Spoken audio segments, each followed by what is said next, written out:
Olá, meu nome é Kellen, sou enfermeira, mestre em Psicologia dos Processos Psicossociais em Saúde e Educação e atuo na área há 6 anos. Nesse quarto vídeo sobre feridas e curativos, eu vou abordar um pouquinho sobre o Time, que é uma ferramenta utilizada para o preparo do leito da lesão, que é a sistematização de uma visão crítica quanto à avaliação das feridas, para auxiliar na sua cicatrização. E vou falar também da mudança do termo de úlcera por pressão para lesão por pressão. A mudança da terminologia foi realizada agora dia 13 de abril de 2016 pela NPUAP, que é a National Pressure Ulcer Advisory Panel, que é uma organização americana sem fins lucrativos e que é uma autoridade em emitir as recomendações quanto à política, educação e pesquisa na área de tratamento de lesões e na sua prevenção. O anúncio da mudança do termo se deve principalmente ao fato de lesão por pressão descrever melhor, com mais precisão, as lesões que estão em pele intacta, quanto as lesões de pele ulcerada. Úlcera acaba sendo uma descrição utilizada por feridas cavitárias, feridas abertas. Então, as feridas em pele intacta, como estágio 1, que é apenas uma hiperemia, ou a lesão tissular profunda, não ficava pertinente o termo úlcera por pressão. Então, o termo correto agora é lesão por pressão. Quanto ao Time, é uma ferramenta, então, que vai estar sendo utilizada para o preparo do leito da ferida, que é o Wound Bed Preparation. Ela é um instrumento que foi elaborado em 2002, foi revisado em 2008 e então foi lançado. O Time é um acrônimo utilizado para descrever o T, são tecidos inviáveis, o I, quando a ferida tem inflamação ou infecção, o M, que é moisture, é quando há um desequilíbrio na umidade, e o E, ED, que é quando a ferida não está evoluindo, ela não está melhorando. Então, é nessa ordem que vai ser avaliada a lesão. Primeiro passo, que é o T, é o tecido inviável. Então, se uma ferida ela tem uma necrose, pode ser uma necrose liquefeita, que é um esfacelo, ou uma necrose coagulativa, que é a escara, ela precisa ser desbridada. E aí a gente tem 5 tipos de desbridamentos. O desbridamento autolítico, que é quando eu vou utilizar um meio úmido, vou manter a ferida úmida e o próprio organismo vai estar fazendo desbridamento pelos macrófagos que vão estar fazendo a fagocitose, igual eu expliquei no terceiro vídeo sobre cicatrização.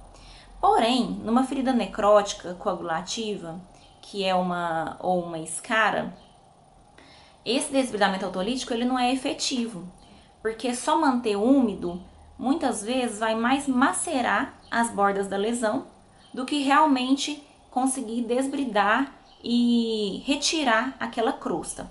Por exemplo, nessa lesão aqui, que é uma escara, que eu posso denominar como escara, que é o sinônimo de uma ferida com essa necrose coagulativa, dificilmente eu vou conseguir retirar essa crosta por desbridamento autolítico. Então, a gente tem outras opções. O desbridamento enzimático, que é quando eu vou estar utilizando algumas coberturas, algumas substâncias que vão estar fazendo esse desbridamento. Por exemplo, a colagenase. A colagenase é uma enzima que vai desbridar o colágeno. Então, a matriz celular ela é formada naquela fase fibroblástica, o tecido de granulação, ele tem fibras colágenas e a colagenase vai estar desbridando essa fibrina juntamente com essas fibras colágenas que estão densas e desorganizadas, acabando por formar o meu tecido necrótico liquefeito, por exemplo, o meu esfacelo. Nesse caso dessa ferida aqui, a gente tem uma necrose liquefeita. Tem outra opção também, que é a papaina 10%. A papaina, nessa concentração de 10%, ela é um desbridante enzimático que vai estar facilitando a retirada dessa necrose, tanto coagulativa quanto a liquefeita. A papaina em outras porcentagens, ela pode ser utilizada em outros tecidos. Por exemplo, de 2 a 4% eu posso utilizar na limpeza da ferida, até mesmo em tecido de granulação. 6 a 8% é mais indicada para o tecido de esfacelo, essa necrose liquefeita, mais amarelada, acinzentada. E 10% para tecido necrótico coagulativo, tipo a escara, que é aquela crosta enegrecida. Além do autolítico e do enzimático, a gente tem o tipo de desbridamento mecânico, que aí, aqui na cidade de Uberlândia, eu nunca vi, tem a hidroterapia, que consiste numa banheira que vai estar auxiliando na retirada desse tecido necrótico. Nós temos uma técnica que consiste em umedecer a gaze, colocar ela sobre a ferida, esperar ela secar e depois arrancar a gaze e aí juntamente o tecido necrótico. Porém, eu não acredito que seja mais indicada e uma das melhores técnicas de desbridamento. Acaba sangrando e lesionando a área íntegra, pele perioceral. E tem a outra técnica que é ainda mecânica, através da limpeza com a pressão de uma seringa, ou com a pressão de uma seringa conectada a uma agulha 40x12.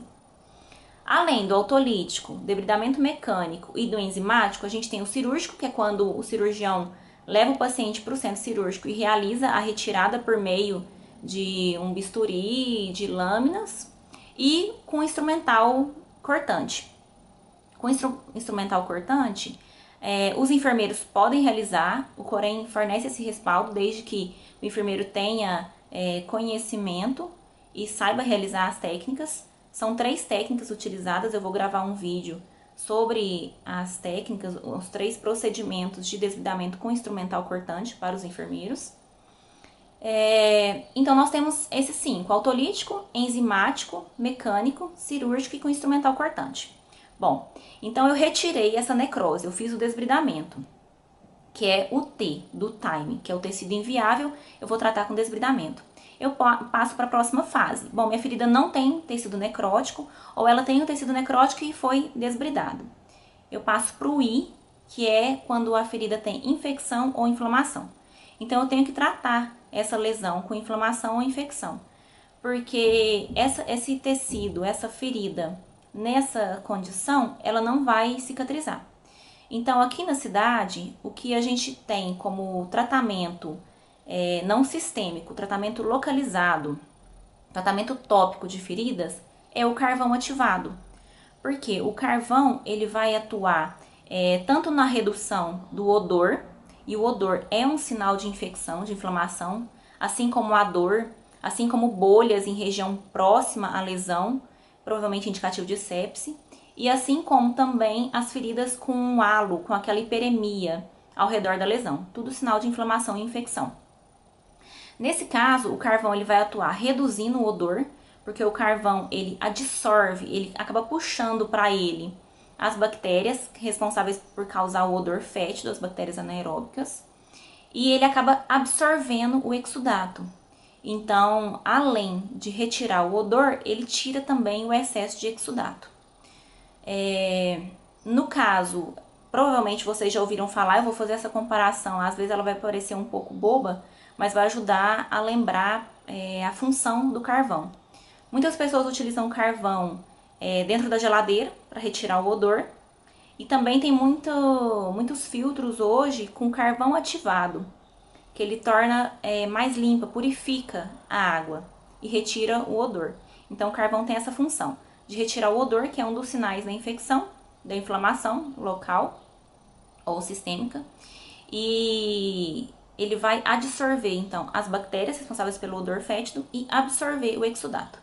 Então eu tratei pelo T, que é o tecido inviável, eu já fiz o desbridamento, ou minha ferida não necessitava de um desbridamento, ela só estava infeccionada ou inflamada, então eu tratei com o carvão ativado. E agora eu vou para o M, que é moisture, que é quando a ferida está com desequilíbrio de umidade. Ou ela tem muito exudato ou ela está muito ressecada. Bom, qualquer um dos dois dessa parte de desequilíbrio de umidade também não vai favorecer a cicatrização da lesão. Se a ferida tem muito exudato, ela acaba macerando as bordas e produzindo sempre esfacelo, sempre uma necrose liquefeita, e acaba não favorecendo a cicatrização. Nesse caso, é indicado eu utilizar alguma cobertura que vai absorver esse exudato. Pode ser o carvão ativado, eu estou falando das coberturas que a gente tem disponível aqui no município, as mais comuns no município, na rede pública. Pode ser o carvão ativado, e aí também ele foi indicado então para quando tem inflamação ou infecção. Ou pode ser a placa de alginato. A placa de alginato, Ela é feita de algas marinhas e ela tem a função de estar absorvendo esse exudato. Ela parece uma espuminha e aí quando ela é colocada na lesão, ela vai se transformar em um líquido, em um gel. Na verdade, ela puxa o exudato para ela e acaba formando esse gel. Pode permanecer até 72 horas, assim como a placa de carvão. Porém, o mais indicado para curativos é avaliação diária.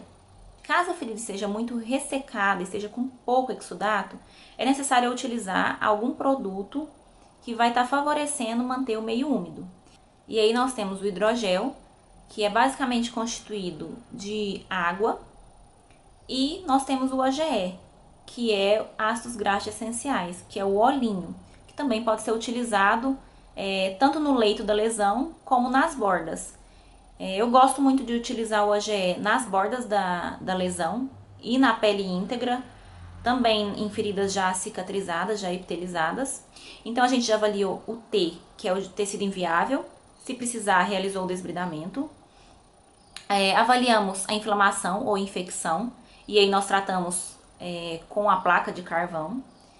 Nós avaliamos o equilíbrio de umidade, e aí utilizamos o hidrogel ou AGE, no caso de feridas com pouco exudato e mais ressecadas, e utilizamos a placa de alginato em feridas com muito exudato. E aí nós vamos para o E, que é quando a ferida não teve resposta, apesar de ter seguido esses passos. Aí eu retorno novamente para a questão de avaliar se precisa desbridar e todos os passos seguintes. E se mesmo assim eu já tiver cumprido com todos esses passos, não precisar repeti-los, é interessante avaliar uma possível abordagem simultânea, outros tratamentos, além do uso de coberturas, além do uso de produtos. O primeiro passo, então, para tratamento da lesão, para fazer o preparo do leito da lesão, consiste em tratar a causa, porque uma úlcera arterial, por exemplo, tem um tratamento da causa diferente de uma úlcera venosa. Já que numa úlcera arterial, eu tenho que manter o membro para baixo e aquecido, enquanto que em lesões em úlcera venosa, é importante eu manter o membro elevado, utilizar meias compressivas devido à estase venosa. Então, depois de ter tratado essa causa, eu venho para o diagnóstico dessa lesão, quanto à sua causa, se é arterial, mista, diabética, venosa, uma úlcera por pressão, uma lesão por pressão, já que mudou a terminologia. Depois eu tenho que ter a adesão do paciente ao tratamento, se ele vai estar de acordo e colaborando, por exemplo, com a mudança de decúbito, com a hidratação hídrica adequada, com o suporte nutricional, já que de acordo com cada fase da cicatrização de uma lesão, há a possibilidade de um tratamento, um aporte nutricional melhor. E aí eu inicio utilizando a ferramenta Time. O Time, inicialmente, então, ele foi indicado para tratamento, para o preparo do leito da lesão de feridas crônicas, porém, ele tem auxiliado alguns cirurgiões e alguns membros da equipe no tratamento de feridas agudas, por exemplo, no caso de queimaduras. Bom, é isso que eu queria passar para vocês hoje. Obrigada!